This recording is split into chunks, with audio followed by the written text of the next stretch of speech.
धम्माय नमो संघाय। श्रद्धावंत उपासक उपासिकांनो, आज आम्ही जळगाव शहरापासून 15 किलोमीटर अंतरावर असलेल्या या अत्यंत नैसर्गिक आणि निसर्गरम्य अशा ठिकाणी उपस्थित आहोत।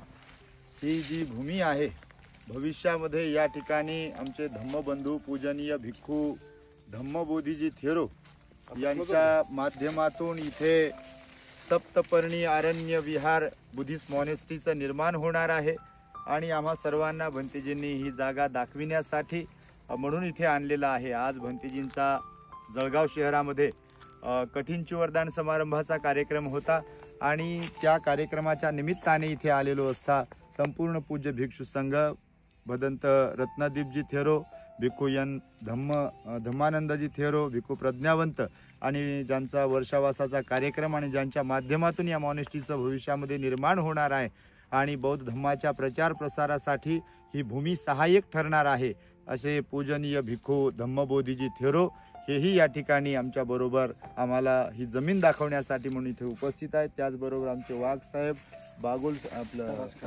कासखेडकर साहेब आणि शिरसाट सर, बागुल सर, या श्रद्धावंत उपासक उपासिका, गायकवाड परिवार यांच्याही माध्यमातून या जमिनीचं विक्री खरेदी आणि विकासाचं कार्य होणार आहे। जळगाव वासीय श्रद्धावंत उपासक उपासिका देखील यामध्ये सर्व सहकार्य करणार आहेत। त्यांच्याच दानातून आणि बौद्ध उपासक उपासिकांच्या सहकार्यातून ही जमिनीची खरेदी करण्यात आलेली आहे आणि लवकरच इथे बांधकामही पूजनीय धम्मबोधी थेरो भंतेजींच्या माध्यमातून सुरू होईल।